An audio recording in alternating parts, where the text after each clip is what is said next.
Hello there and welcome to another live chapter reading for Itsy Bitsy Book Bits. Today I shall be reading from The Veil of Corruption, The Virus of Beauty Book 2 by C.B. Lyall.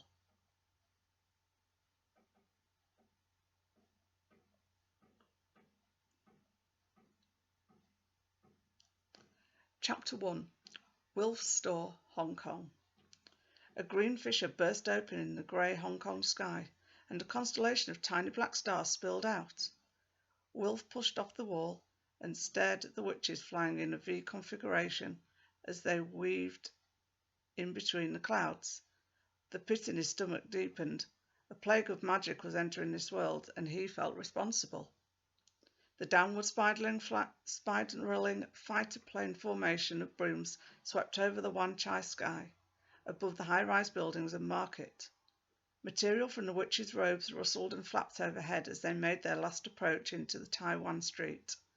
They peeled off into single file, whooshing along the dead-end street past the Hungshing Taoist temple, until the brooms halted a few feet above the cobblestones. With a wave of her arm, the leader signalled, and the brooms floated down until the witch's feet touched the ground. Another signal, and the black brooms shrank to fit the small cylindrical containers strapped to the riders' belts. A thunderclap sounded as the executrix squad, the elite guards of the Witch Council, stamped to attention. The squad moved forward. An eerie silence surrounded their marching feet as they moved towards Wilf's souvenir store, their non-reflective black uniforms absorbing the light. Wilf leaned against the wall, merging his 6-foot frame into the shadows.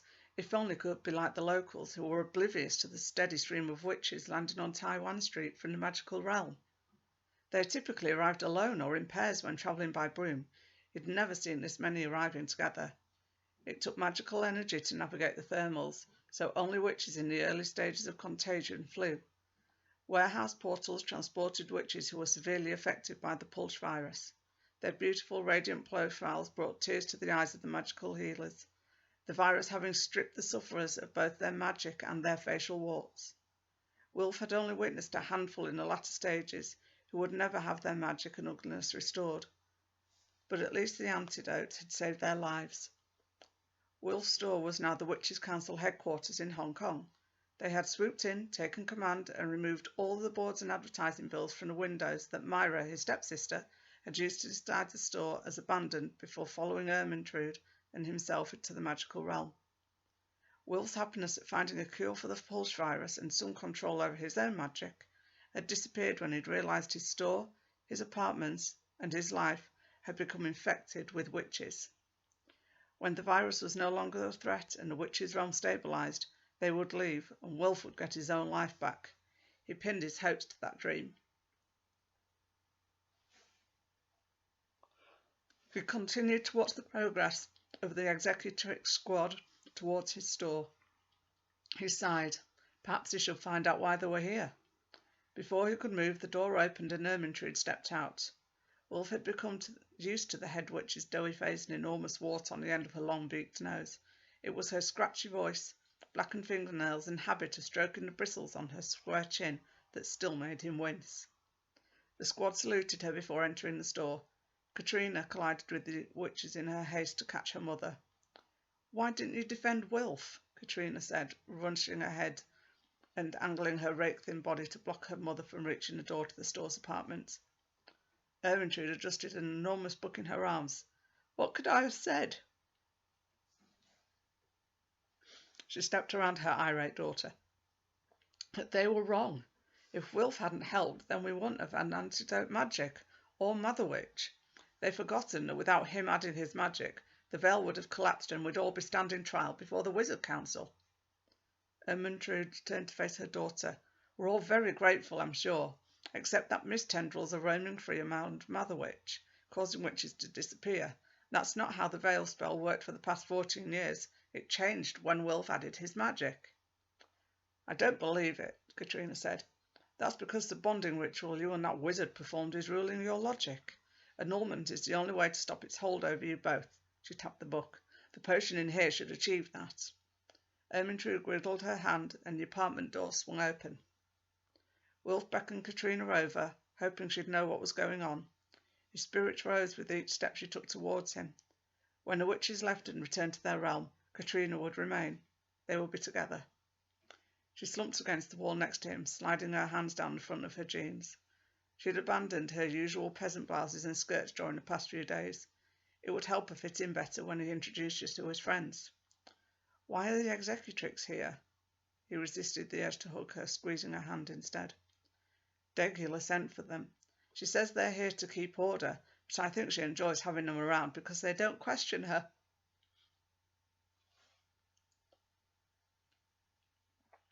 Is there any news from Mother Witch? The Wizard Council is demanding we take down the veil spell.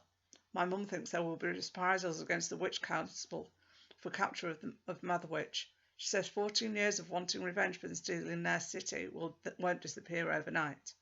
She turned towards him, her small, deep-set eyes burned with anger. Hold on, why would they do what the Wizard Council wants? The virus isn't a threat anymore. Wilf said. The Witch Council thinks the veil spell is corrupt. They were discussing having access to the biome in Shartin. Katryna bent one knee and placed her foot against the wall.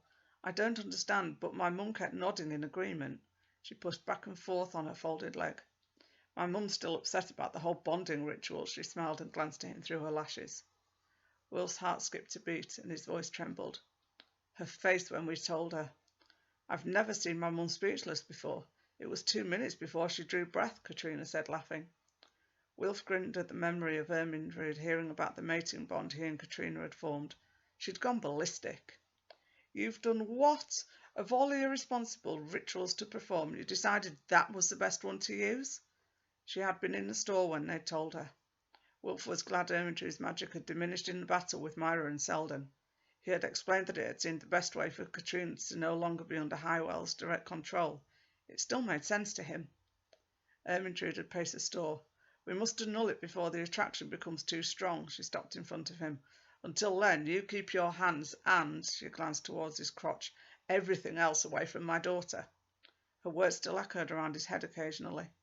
Will suspected she'd attached a spell to keep them there. He shuddered, thinking of how Ermyntrude would react if she knew how difficult it had become for him to concentrate whenever Katryna was near. He bumped Katryna with his elbow and nodded down the street. 2 more witches landed and entered the store. He sighed and she flexed her fingers in his. It's so frustrating hanging around here all day.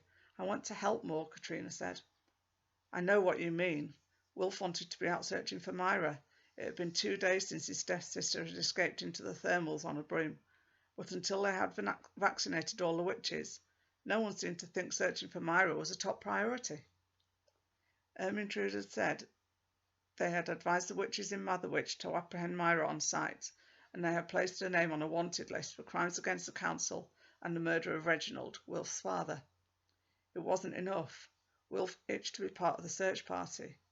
He reached into his pocket for his phone, but something dug into his leg. He dropped Katryna's hand and pulled out his family's wizard journal. The sigil on the front glowed. He placed his wizard ring on a red leather cover and watched the 3 locks snap open. Pages fluttered as they turned to the section marked Wizard Wilf Gilvery appeared. Wilf wasn't a proper wizard. He didn't even like performing magic. The spells he tried to conjure slipped around his mind, never fully forming. When they did, he could never guarantee the results.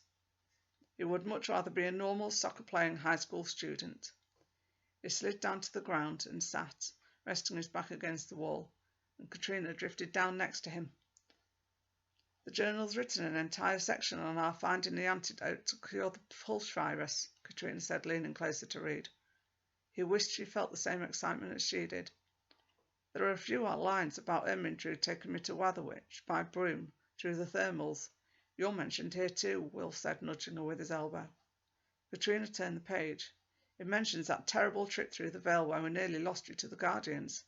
Look, it even mentions this stupid bracelet. She pulled her sleeve down and flipped another page. Wilf had hoped the bracelet would have fallen off once they reached Hong Kong, but it remained where Highwell, Katryna's father, had placed it. At least since the bonding ritual, it now bore the name Gilvery instead of Wakefield. I'm not sure it's recorded all the details accurately. Katryna turned over several pages. It says you've received training in the art of magic, but I've seen you trying to produce spells. It's pure luck if they perform as they should. I've seen first graders with more control. Ha ha, you'd have problems too if they forced you into Hyrule Magic Advancer instead of the traditional way of learning with teachers in school. Wilf eased closer until their legs were touching. Every time I look in the mirror, I'm reminded that I'm Hyrule's daughter, Katryna said. There was no mistaking that she had Hyrule's long hooked nose. Her eyes rested on an entry about Myra, and he slammed the book shut. Katryna laid her hand on Wilf's arm. They'll capture her. She can't escape justice for murdering Reginald.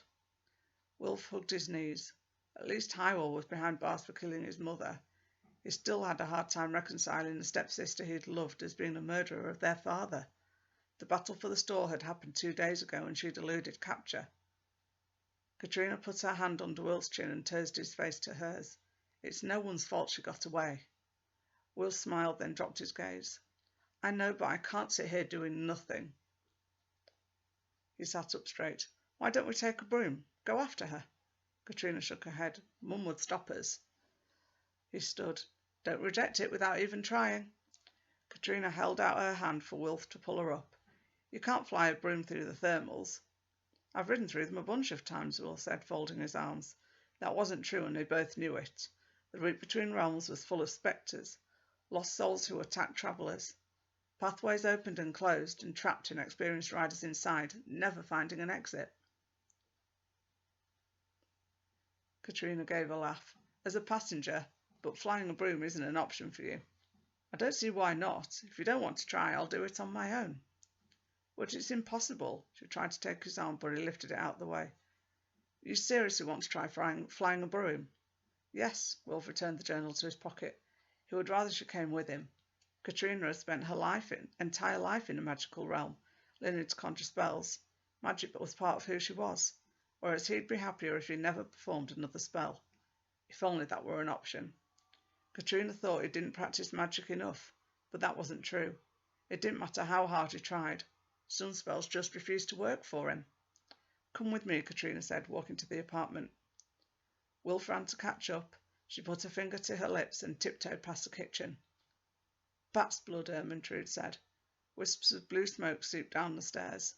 Wilf preferred to remain ignorant about what she was conjuring, but it likely had something to do with himself, Katryna, and the annulment of their bond. Ermentrude had made her thoughts very clear about their growing attraction for each other. Katryna disappeared into her room and came out carrying a broom. Here, knock yourself out. But remember I warned you. It's impossible, she said. What do I do? He grabbed hold of the broom before she changed her mind. Or Ermentrude found them. See the broom lifting off the ground with you on it, then feed it a slight amount of magic, just enough to give it life, but not too much, or it'll throw you off and disappear. That's all? Isn't there a spell I have to chant? He said, glancing down at the broomstick. No, she folded her arms inside. I'd better come with you. Wilf grabbed the broom and headed to his room with Katryna trailing behind him. She sat in his desk chair and spun round to face the room. Wilf straddled the broom and imagined it rising from the ground as he fed it magic through his withered ring. The handle heated, but he kept hold until his knuckles were white. He grinned and moved his feet. He'd made it a few inches off the ground. How are you doing that? Katryna said, jumping to her feet. He fed more magic to the broom and gritted his teeth when his legs burned. The broom rose until his head bumped the ceiling. He couldn't believe it. He was flying. The broom is smoking. Come back down, Katryna shouted. Smoke spiraled from the end of the handle. The broom leapt forward and Wilf lost his balance, falling backwards onto his bed. His palms stung and red welts ran across them.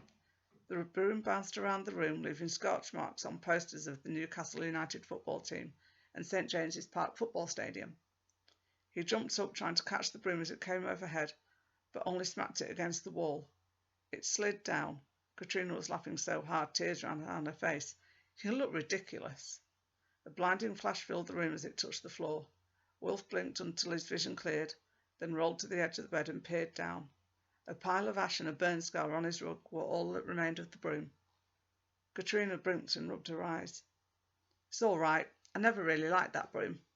I made it fly. He ran his fingers through his hair and winced at the pain from his palm. She took hold of his hands. Wow, we'd better let Mum treat these. You know wizards can't normally fly brooms. The door creaked open. Cactus, Ermintrude's cat, entered the room and stopped when she saw Wilf. She arched her back and hissed. "Get out," he said, throwing a pillow at the door. His wizard ring flashed and the cat disappeared in a cloud of pink smoke. "Oh no, not again." Cactus gave a piteous wail and dashed from the room. What had he done? Ermintrude would kill him if he'd hurt her cat. He ran after Cactus. This time she still had a tail. He saw the tip disappearing down the stairs, and he clattered after the cat and skidded to a stop in the kitchen. Cactus was crying at Ermintrude's feet. The witch stopped petting the frightened animal and stood up, folding her arms. "Well?" "She startled me. I wouldn't hurt her," Wilf spluttered out his apology. "She shouldn't be in my room." "You think that excuses you from turning my cat into— what would you call this?" A slight wisp of smoke escaped from Ermintrude's hair bun. Wilf took a deep breath. "I'm not sure," he said. Cactus had her own head and tail, but her body resembled a lizard's. "Don't stand there. Undo it," Katryna said, pushing past him. Ermintrude glared at her daughter. "That will produce more damage." She wiggled her fingers at the cat, and Cactus returned to normal. "Another incomplete spell. There's something wrong with you or your magic." She sat down at the round kitchen table, and the cat jumped into her lap. "What magic were you practicing?" "Nothing," he said, pushing his burnt hands deep into his pockets and leaning against the counter. "Wilf flew my old broom before it dissolved into a pile of ash," Katryna said, taking a compact mirror out of her jeans pocket. Ermintrude folded her arms. "Wizards can't fly. It's not natural to them." "Show Mum your hands. They're badly burned." "Wizards have to use portals. Only witches can use a broom." Ermintrude extended her hand. "Let me see." Wilf pulled his hands out of his pockets and opened the palms. Ermintrude wiggled her fingers and a jar floated across the room. "Put some of this on the burns." "Why do you need a flying broom?" she said, looking from him to her daughter. Katryna kept her head bent as she scrolled through the numbers on the compact screen. "Let me guess, you'll think you're trying to reach your stepsister in Kuriamage. The thermals are dangerous, even for a witch who knows how to navigate them." She patted his shoulder. "It's best if you leave capturing Myra to us." Wilf glared at Ermintrude's back. There was not a chance he was leaving his stepsister's capture to anyone else. "No one else I know is in Hong Kong," Katryna said, snapping the lid down on her mirror. "Speak to the check-in clerks. They have a list of all arrivals," Ermintrude said, stroking Cactus. Wilf's phone pinged and he pulled it out of his pocket. A text from Enzo said they scheduled the next soccer practice for 4 p.m.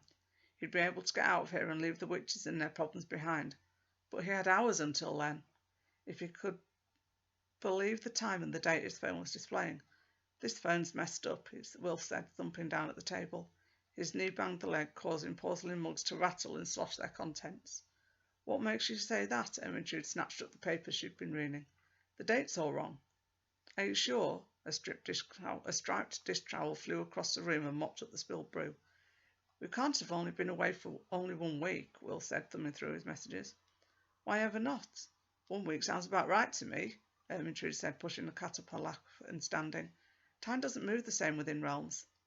1 day in Hong Kong equals 10 in the magical realm." She picked up her bag. "I'm needed down in the workshop, Katryna. Are you ready?" The young witch shrugged and blew Wilf a kiss on her way out the door. He heard her running down the stairs after Ermintrude. He leaned back in a chair, waiting for the front door to bang closed before letting out his breath. Katryna thought she'd got him with the flying broom, but Ermintrude had said wizards use portals. That meant his father had one hidden somewhere here, and the most logical place to hide it would be in the workshop, full of witches.